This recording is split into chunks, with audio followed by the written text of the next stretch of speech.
Donc, première chose, donc quelques chiffres sur le gaspillage alimentaire. Vous savez qu'en France, il y a près de 10 millions de tonnes de nourriture qui sont gaspillées, soit en gros 150 kilos par habitant et par an. Ça correspond à 79 kilos de déchets alimentaires jetés chaque année par chaque individu. 20 kilos de déchets alimentaires pourraient sans difficulté être évités. Parmi les produits gaspillés, 4% concernent le pain et les produits boulangers. Et tout simplement, selon l'étude de l'ADEME, les pertes et gaspillages de pain en boulangerie artisanale s'élèveraient à 10,6% de la production. Donc, ça, c'était pour les données sur le gaspillage. Par rapport au questionnaire qui a été envoyé à tous nos élèves, voici ce qu'il en ressort. Quel type de valorisation des invendus est mis en place dans vos entreprises? Pour 34,4%, en fait, il n'y a pas de valorisation des invendus. Pour 13,2%, ces invendus sont donnés à des associations. Pour 11,8%, c'est l'option de type Too Good To Go. Donc, les autres réponses qui ont été données, on nous dit seulement que les invendus sont offerts au personnel, que les invendus sont revalorisés sous forme de nouveaux produits, qu'ils mettent en place tout simplement des paniers anti-gaspi, donc un peu comme Too Good To Go, des promotions sur les invendus pour inciter à acheter, des dons d'invendus à des agriculteurs pour nourrir leurs animaux et des paniers d'invendus offerts aux clients les plus fidèles. Donc ici, il s'agit tout simplement, première chose, on va parler de Too Good To Go et de Campayette. Donc il faut savoir que Campayette est un réseau d'artisans boulangers indépendants qui croient à des valeurs communes. Campayette accompagne donc ces artisans pour les aider à animer leur boulangerie, proposer de nouveaux produits et les aider à être à l'écoute des besoins et des tendances consommateurs. Qu'est-ce qu'attendent les consommateurs? Ils attendent tout simplement de l'engagement de la part de leur boulanger. Et justement, le lien qui existe entre Campayette et Too Good To Go entre en fait dans ce type d'engagement. Et donc, pour en savoir plus, c'est tout simplement Pauline Lafitte qui va nous expliquer tout ça. Oui, bonjour. Alors, je vais partager mon écran pour vous présenter une petite présentation. Est-ce que vous voyez bien mon écran? Oui, parfait. Ok, nickel. Bon, mais déjà, bonjour à tous. Je suis vraiment ravie d'être ici, même si effectivement c'est en visio et qu'on ne se voit pas beaucoup. Mais c'est déjà très bien de faire cette présentation. Moi, je vais vous présenter assez rapidement Too Good To Go. Peut-être que certains d'entre vous connaissent déjà et peut-être sont utilisateurs. Déjà, pour commencer, avant de parler de la situation actuelle, je souhaiterais juste mentionner que Too Good To Go est bien une solution qui arrive en complément des dons associatifs, qui arrive en complément aussi du don personnel ou du stickage, par exemple, ou sticker les produits à moins 50% en fin de journée. Too Good To Go, c'est vraiment l'idée d'arriver, d'avoir une solution juste avant la poubelle. Voilà, donc c'est au lieu de jeter, nous, on vous donne la possibilité d'avoir une solution, enfin, on donne au boulanger et à vous aussi la possibilité d'avoir une solution qui permet de revendre donc des invendus et vraiment de ne pas les jeter. Donc ça, c'est quelque chose qui est assez très important pour nous.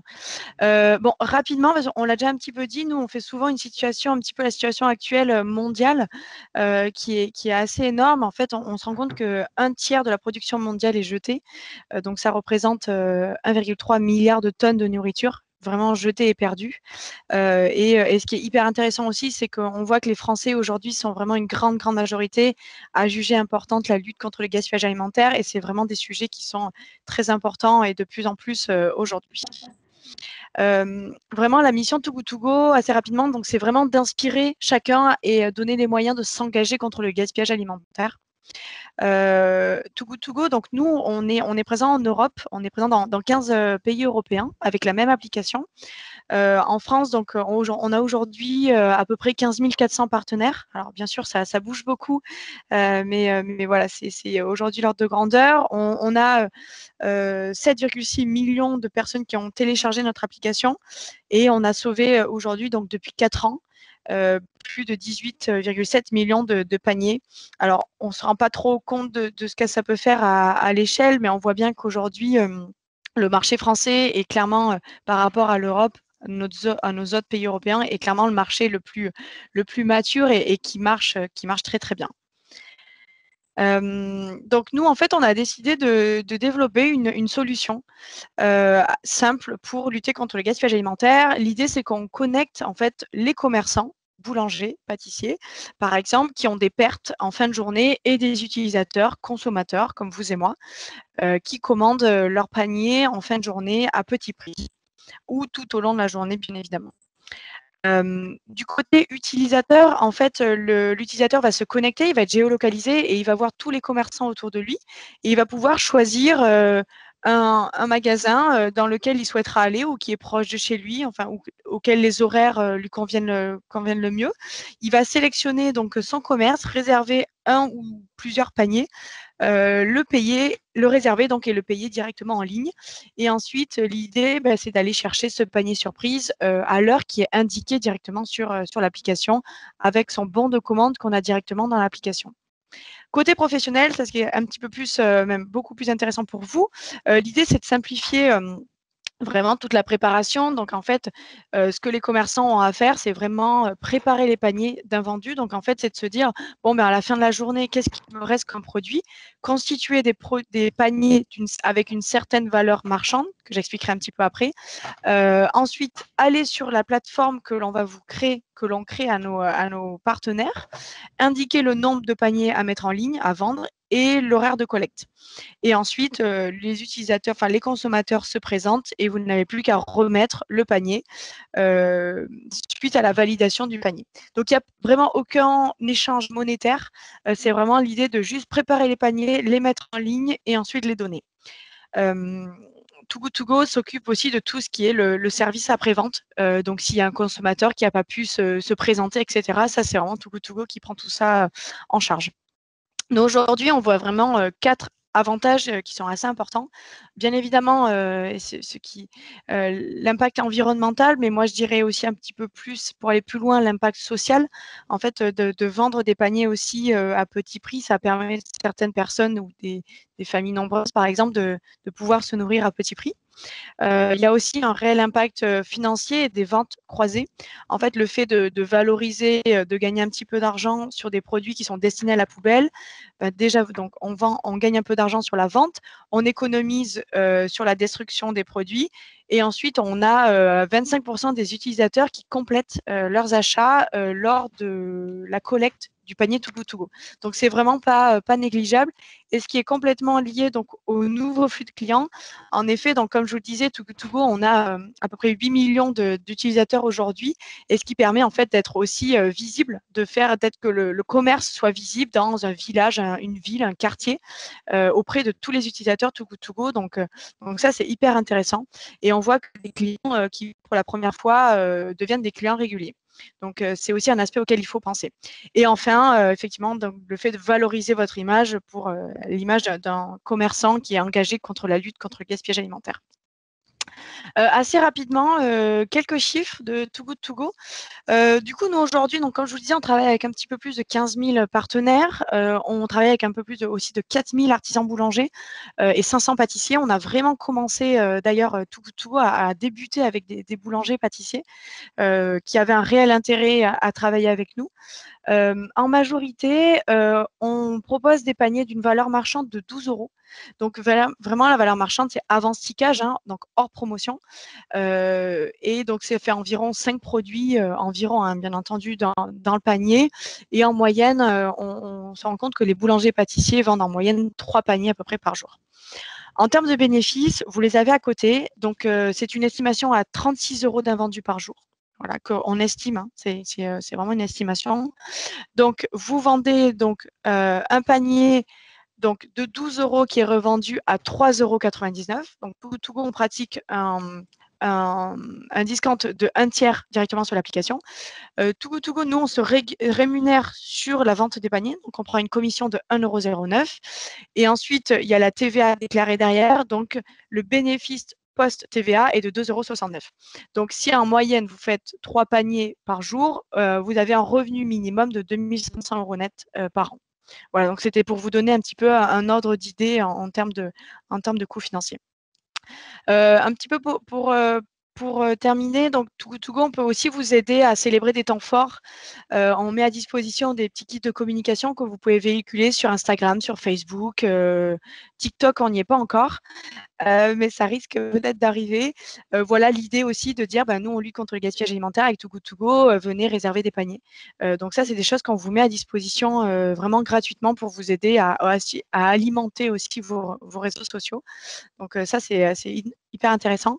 Et un petit peu assez rapidement, Too Good To Go, au-delà de l'application, on est un réel mouvement.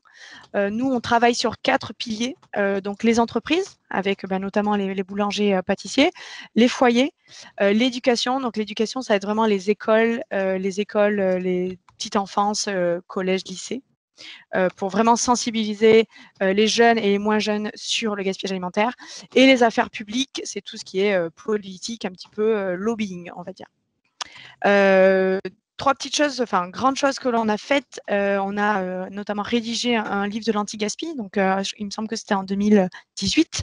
On fait aussi donc des actions entreprises avec le ministère de l'Alimentation et de l'Agriculture et de l'Alimentation. Par exemple, en signant un pacte, et on fait des actions politiques au niveau des villes. Voilà, ma ville anti-gaspi, pour inciter les maires à s'engager aussi contre la lutte anti-gaspillage un petit peu partout dans les villes. Et puis pour terminer, donc nous, on fait pas mal de communication, comme vous l'avez peut-être vu, donc à la télé, radio, presse, régionale, nationale. Voilà, l'idée, c'est vraiment de faire du bruit et de sensibiliser un petit peu tout le monde, là où il y a du gaspillage alimentaire, pour arrêter de jeter des produits à la poubelle. Voilà. Voilà pour moi, j'ai terminé. Quelques-uns de nos partenaires, voilà, j'en ai mis que quelques-uns de la filière boulangerie-pâtisserie. Et puis, n'hésitez pas à me contacter si vous avez des questions. Moi, je pourrais vous rediriger vers mon équipe si besoin. Voilà, je vous remercie. Merci Pauline pour ces informations, et nous allons donc passer maintenant à Pâtisserie Solidaire. Est-ce que Solange, tu nous entends? Je suis là. Alors, est-ce que tu peux mettre ton... Voilà, on te voit, c'est bon, parfait. Bonjour, bonjour tout le monde. Donc, je suis Solange Gauthier de l'association Pâtisserie Solidaire. Je pense que certains et certaines d'entre vous m'ont vu déambuler à pousser les chariots. Cette association a été créée il y a 5 ans pour lutter contre le gaspillage alimentaire. Et donc, on distribue énormément de pâtisseries, de pain à des associations caritatives. Et notamment, on réalise des maraudes avec les Restos du Cœur. Et je peux vous dire que les dons font vraiment chaud au cœur aux gens. La plupart des gens me disent, bah oui, mais vous vous rendez compte, nous, on a le choix avec les pâtisseries parce qu'on nous impose tellement de choses quand on est dans la misère. Et que là, on leur donne le choix et ils sont heureux. Ils disent à chaque fois, mais c'est Noël aujourd'hui. Même au mois d'avril. Donc voilà, donc nous, effectivement, on lutte contre le gaspillage alimentaire et on donne un peu de réconfort aux gens qui en ont vraiment besoin en ce moment. Eh ben, merci Solange.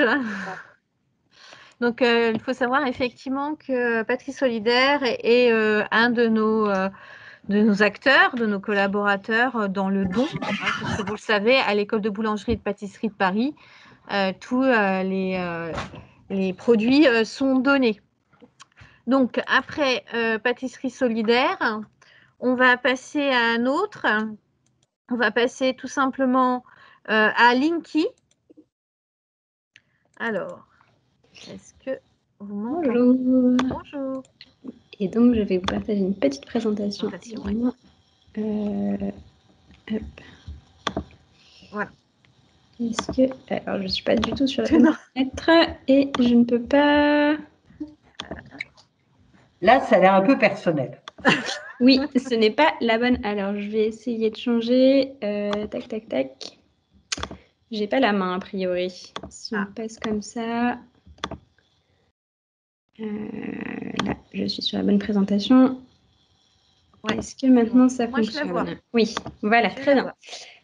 Donc nous, effectivement, on est Linky, ravis de pouvoir vous présenter un peu notre initiative aujourd'hui, de savoir qu'il y a des étudiants qui sont intéressés pour lutter contre le gaspillage alimentaire. C'est génial et je pense que vous aurez l'occasion, effectivement, dans vos métiers, alors dès à présent et puis quand vous serez vraiment employé chez un commerçant ou que vous aurez votre propre commerce, de vous engager à fond dans le gaspillage alimentaire, enfin contre le gaspillage alimentaire. Et c'est particulièrement important, donc c'est génial. Nous, Linky, donc c'est un petit peu comme Solange de Pâtisserie Solidaire, on va être un peu sur la même démarche. L'idée, c'est vraiment d'aller récupérer des invendus auprès de différents commerçants et notamment au niveau de boulangerie pour venir en aide à des personnes en situation de précarité.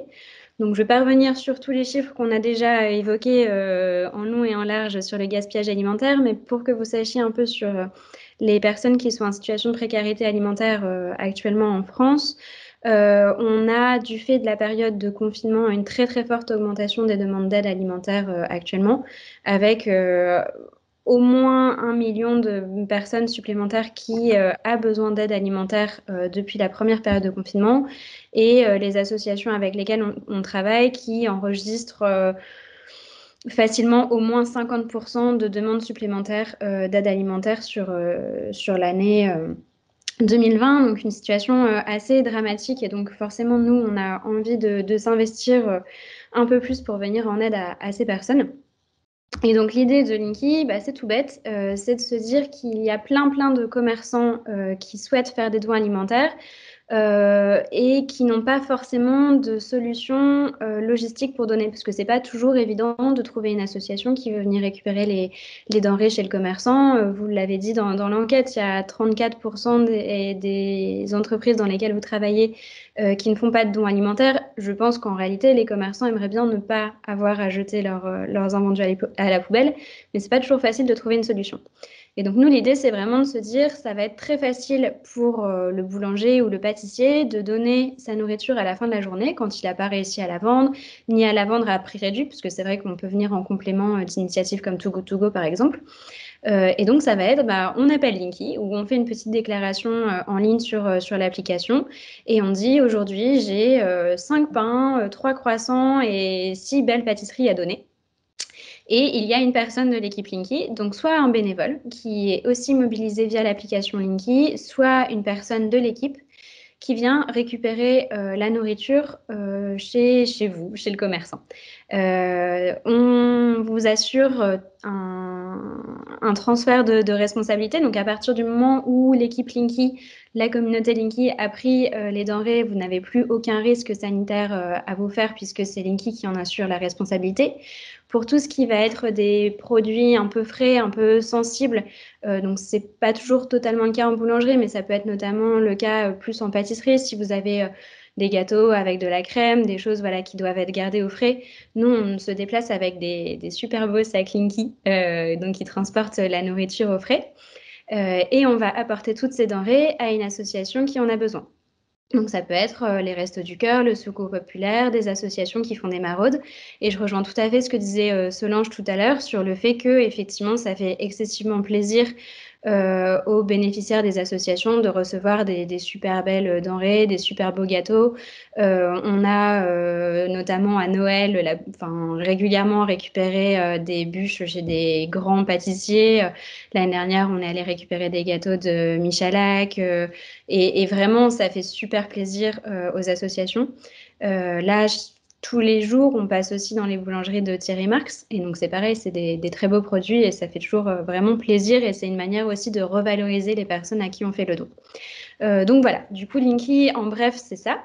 Donc, on espère que quand vous serez responsable de vos boulangeries ou pâtisseries, ce sera l'occasion pour vous de faire des dons alimentaires si vous avez besoin et si vous avez des denrées sur les bras. Et en attendant, vous pouvez aussi tout simplement être bénévole via l'application Linky, puisque c'est aussi une manière de lutter contre le gaspillage alimentaire. Alors, soit chez directement dans des boulangeries et des pâtisseries, ou alors avec d'autres commerçants. Je vous mets rapidement aussi une dernière petite photo avec des belles pâtisseries justement qu'on est allé récupérer chez un commerçant. Donc voilà, il y a toujours ce genre de choses qui font très plaisir. Merci beaucoup. Et donc, on va poursuivre. Alors, je vois que tout simplement, sœur Gabrielle, Marie-Gabrielle est avec nous et parmi nous. Alors, je vais lui demander tout simplement d'ouvrir son micro, d'ouvrir sa caméra et de nous présenter les petites sœurs des pauvres. C'est parti. Alors, bonsoir. Non, bonjour. Je m'appelle Sœur Marie-Gabrielle et je viens vous parler des petites sœurs des pauvres. Alors, nous, très simplement, on n'a qu'une seule et unique mission, c'est de nous occuper de personnes âgées démunies jusqu'à leur mort chez nous. Et nous avons un mode de fonctionnement économique. Est-ce que vous me voyez là? Là, vous m'entendez? Vous m'entendez? Là, on vous entend, mais on ne vous voit pas. Alors, pourtant, la caméra est Là, je ouverte. vous vois très bien par contre. Vous me voyez? Oui, moi oui. D'accord. Là, c'est bon? Oui, c'est bon, on vous voit. D'accord. Et est-ce que vous m'entendez? Très bien. Alors, tout va bien. Donc, nous nous occupons de personnes âgées démunies et notre mode de fonctionnement est très particulier, dans le sens où nous mangeons ce que nous quêtons avec les personnes âgées que nous hébergeons. 70% de ce que nous mangeons sont quêtés en nature. Je pars tous les vendredis matins à Rungis et je quête des fruits et des légumes. Et le jeudi, je quête des produits laitiers. Et grâce à l'école de boulangerie, eh bien, nous arrivons à avoir des desserts vraiment bien pour les personnes âgées et nous arrivons à avoir du pain et on est infiniment reconnaissant. En plus, nous servons 250 SDF tous les jours. En ce moment, avec le Covid, nous n'avons pas le droit car nous accueillons des personnes âgées qui sont dans le besoin, qui vivent et qui meurent avec nous. Aujourd'hui, je quête pour l'équivalent de 8500 repas par semaine. Moi, je n'ai pas de salaire, ça fait 25 ans que je fais ça et je suis très touchée. J'étais extrêmement touchée à l'école de boulangerie par la gentillesse de l'accueil, par la disponibilité et par la qualité des produits. Les personnes âgées, c'est une joie de voir des gâteaux arriver, de voir… Vous n'imaginez pas le bonheur que vous donnez. L'autre jour, nous avions 2 personnes âgées qui fêtaient leurs 70 ans de mariage et on n'a pas les moyens d'aller acheter des gâteaux. Et à ce moment-là, coup de bol, on a reçu 3 beaux gâteaux avec Happy Birthday dessus. Et alors, on a pu fêter dignement et dans la joie les 70 ans de 2 personnes âgées. 70 ans de mariage. Donc voilà. Je dis souvent que c'est bien de donner voilà, les 8500 €, on est reconnaissant. Mais moi, ce qui me touche le plus, c'est la gentillesse et la délicatesse de ceux qui nous donnent. À l'école de boulangerie, nous sommes extrêmement bien reçus toutes les semaines. Évidemment, c'est le moment où mon téléphone aurait dû être coupé. Voilà. Est-ce qu'il y a d'autres informations que je peux vous donner? C'est difficile à mettre en synthèse. Je n'ai pas de PowerPoint pour vous le présenter. Mais voilà. Est-ce que j'ai… Vous avez été très bien. Très, très bien. Eh bien, merci beaucoup pour votre intervention. Mais merci à l'école de boulangerie et merci pour tout le bonheur que vous donnez, dont vous n'avez même pas conscience. Merci à vous. Et puis, on va continuer cette conférence avec Franck de Crumbler. C'est à vous. Ça marche? Oui. Parfait. Alors, je partage mon écran. Tac. Voilà. Vous voyez la présentation? Oui. Parfait. Alors, je voulais vous proposer de commencer par une petite vidéo qui explique le concept et puis compléter après avec quelques slides. Donc, j'ouvre la vidéo. C'était ces produits qui ont un ingrédient mystère. Il n'y a pas de farine? Il faut de la fleur d'orange. Bon, alors, je vous aide.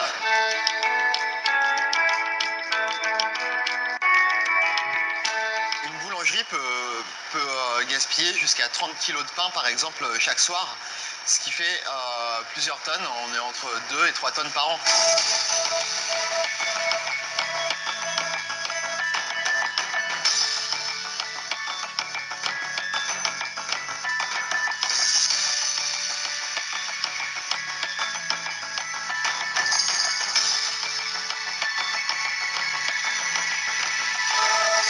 toujours des invendus dans les boulangeries. Pourquoi ?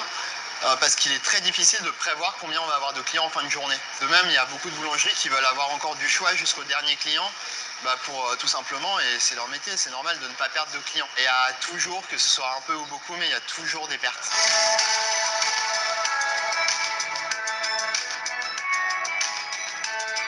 Moi, le premier, j'ai été admiratif de ce projet et je me suis impliqué à 100% et voilà, je trouve que pouvoir revaloriser ce pain qu'on jetait malheureusement et qu'on a la possibilité de repasser dans certains produits, je trouvais ça vraiment un projet phénoménal. Alors je vais vous faire voir le procédé maintenant, comment ça fonctionne. On a mis en place avec les boulangers, ils le mettent dans le four boulanger à une température basse pour pouvoir le sécher. Donc maintenant on va le moudre pour le transformer en farine. On le recasse. Voilà, on l'incorpore.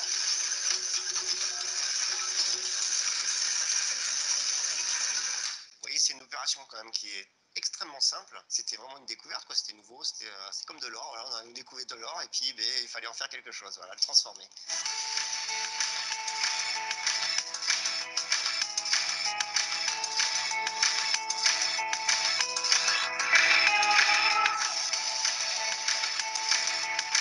J'ai préparé des muffins sucrés. Plutôt que de la farine, vous voyez, on a mis justement notre poudre, voilà, donc qu'on incorpore à l'intérieur. J'incorpore mon liquide, donc c'est du lait et des œufs. À la suite, j'incorpore mon sucre et pour finir, mon beurre fondu.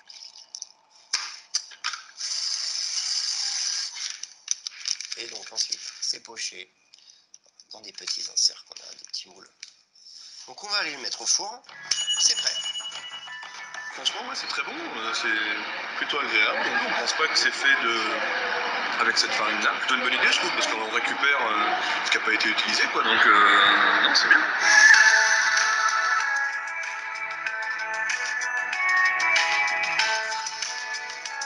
Le gaspillage alimentaire, c'est une question qui concerne chacun d'entre nous, que ce soit autant les professionnels ici dans les boulangeries pour lesquels on essaye de trouver des solutions, que les particuliers, et ça tient à plein de choses. Que chacun peut derrière déployer à titre personnel pour arriver à ce qu'ensemble on puisse avoir un impact global pour réduire ce gaspillage alimentaire.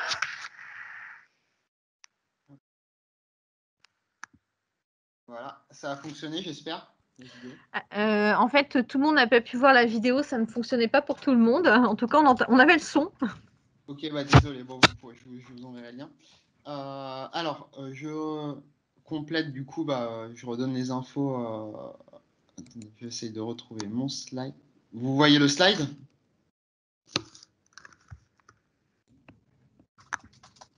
La première page. Oui, la première page, on la voit bien. Après, c'est tout blanc. Ok. Alors, attendez. Désolé. Désolé, ça arrive tout de suite.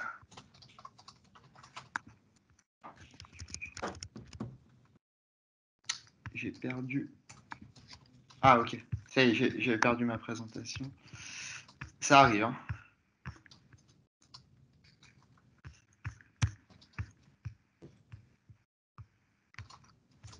Ah, parce qu'en fait, je l'ai mise en plein écran et je n'arrive pas à en sortir.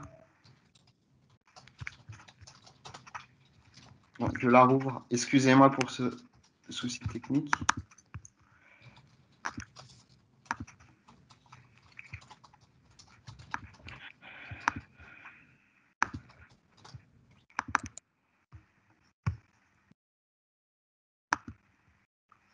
C'est bon, ça devrait. Ça y est, excusez-moi. Donc, le projet consiste à fabriquer des recettes à partir de chapelure, donc de transformer le pain invendu en une nouvelle matière première qui peut être réutilisée dans plein de pâtisseries en fait. Ce qu'on propose, c'est tout simple, hein, c'est une petite machine qui s'appelle le crumbler qui permet très rapidement de broyer les invendus et donc de lever le frein qui peut être de passer beaucoup de temps à broyer du pain. Donc là, il y a deux modèles. Le petit modèle permet de broyer 60 à 100 kg par heure de pain. Avec, là, vous voyez en bas à droite, il y a une lame qui tourne à l'horizontale. Il y a un gros modèle plus pour les boulangeries industrielles ou les boulangeries de supermarchés qui a un débit qui monte jusqu'à 200 kg par heure. Et donc, en fait, l'idée, c'est qu'on peut vraiment fabriquer tout type de pâtisserie. Alors, au début, on parlait énormément des cookies, parce que ça fonctionne très bien de remplacer l'intégralité de la farine des cookies par de la chapelure. Mais en fait, on s'est aperçu très rapidement qu'on pouvait remplacer tout ou partie de la farine dans pratiquement toutes les pâtisseries et dans des pains spéciaux. Et donc, il y a 3 grandes variables en fait, sur lesquelles on peut jouer. Il y a le type de pain qui est broyé. Donc, par exemple, on peut broyer des pains spéciaux, type pain au maïs, pain aux noix, pain aux céréales. Et la chapelure, elle va avoir une saveur de la céréale en question. Si on broie du pain blanc, ce sera un résultat qui est plus transparent, plus neutre. On peut jouer sur les textures, donc broyer du pain mou ou du pain sec. Si on broie du pain mou, on aura une poudre très moelleuse. Et si on broie du pain sec ou grillé, on aura une poudre qui ressemble un petit peu à de la semoule, qui est un peu plus fine que de la semoule. Et on peut jouer sur le pourcentage de revalorisation. Par exemple, si on passe 5% de chapelure en remplacement de la farine, on ne verra pas du tout la différence avec une recette habituelle. Mais si on monte sur des pourcentages de 50 à 100% de revalorisation, là, on aura vraiment des nouvelles textures qui sont très bien, mais qui sont nouvelles par rapport à un cookie, par exemple, traditionnel. Au niveau du modèle économique, alors il y a 3 axes d'amortissement, enfin de rentabilité. Tout d'abord, il y a les économies de farine. Ça veut dire que on broie 1 kg de pain, on va récupérer 1 kg de chapelure, et donc c'est très facile de voir les économies qui sont réalisées au travers des économies de farine. On a des ventes additionnelles avec des produits qui vont être vendus, mais qui n'auraient pas été vendus sans mettre en place cette démarche. Par exemple, des choses qu'on trouve rarement à l'heure actuelle en boulangerie-pâtisserie. Vous voyez la petite bouteille de mix à cookies, où là, les clients vont à la maison rajouter du beurre et de l'œuf, et ils vont fabriquer leurs cookies à la maison. Donc ça, c'est super, par exemple, en cadeau à offrir. C'est pareil, les sachets de chapelure. On trouve très rarement, on trouve souvent des croûtons, mais on trouve très rarement de la chapelure en boulangerie. Et pourtant, c'est une chapelure artisanale qui est bien meilleure que la chapelure industrielle qu'on peut trouver. Et donc ça, c'est des nouveaux débouchés pour les boulangeries qui vont faire qu'il y a un réel modèle économique. Et enfin, ça fait des économies de gestion des déchets. Mais au-delà de tout ça, c'est vraiment, et la plupart des boulangeries qui utilisent le crumbler l'utilisent pour ne plus avoir de pertes, parce que un boulanger ne se lève pas à 3 ou 4 heures du matin pour, en fin de journée, mettre des sacs de pain à la poubelle. Et on voit que c'est trop souvent le cas. Et comme l'a dit Pauline de Too Good To Go, la priorité, c'est vraiment le don. Nous, on ne vient pas en concurrence avec le don. Le don est absolument indispensable et il y a des gens qui en dépendent. Maintenant, on sait que toutes les boulangeries ne peuvent pas donner l'intégralité de leur pain, soit parce qu'il n'y a pas d'association qui passe, soit parce que les associations ne peuvent pas collecter tous les invendus parfois. Donc on vient vraiment en complément et l'idée c'est que ça puisse constituer un modèle économique pour les boulangeries. On a aussi des débouchés au travers de buffets. Donc sur Paris et Bordeaux, on a développé des offres de traiteurs éco-responsables. Alors là, c'est un peu au ralenti avec le Covid. Il n'y a plus tellement d'événementiel, mais on espère que ça repartira rapidement. Et en fait, il faut savoir qu'il y a énormément de collectivités et d'entreprises qui vont, quand elles organisent des accueils café ou des buffets, favoriser des produits qui sont bons, mais qui ont aussi un côté éco-responsable. Donc aujourd'hui, on a 120 boulangeries qui sont équipées et ce qui est intéressant, c'est qu'on n'en a pas 2 qui font exactement la même chose. Nous, on fournit des recettes pour aider les boulangeries à démarrer facilement, mais chacun va les retravailler en jouant sur les pourcentages de chapelure intégrés dans les recettes ou bien sur les types de pains qui sont broyés. Les pains sont différents dans chaque boulangerie, donc on a des chapelures qui sont différentes. Nous, l'idée, c'est vraiment que le boulanger puisse revaloriser son pain au travers d'une nouvelle matière première qui est la chapelure. Et donc, il y a pas mal il y a beaucoup à faire encore sur cette question-là, dans le sens où on est sur une nouvelle matière première, il y a tout à défricher. En termes d'expérimentation, voilà, on peut tout inventer en termes de nouvelles textures, de nouvelles saveurs, de nouvelles idées de produits. Il y a des déclinaisons locales, par exemple, au Pays Basque, j'ai une boulangerie qui va faire du gâteau basque en intégrant de la chapelure. Pareil, en Alsace, on va avoir une boulangerie qui développe des pâtisseries alsaciennes. Donc, c'est là où c'est intéressant, où nous, on propose des idées, mais derrière, il y a tout, c'est tout un monde à travailler autour de la chapelure. Voilà, donc voilà pour la présentation. Excusez-moi encore pour la vidéo. Merci beaucoup. Donc, cette conférence se termine. Donc, merci à tous pour votre participation. Bien entendu, on vous fera parvenir les liens de tous nos participants, si vous en avez besoin. Et puis, si vous avez des questions, vous pouvez tout simplement nous interpeller. On essaiera d'y répondre. Merci encore. Et puis, bonne journée à tous. Au revoir.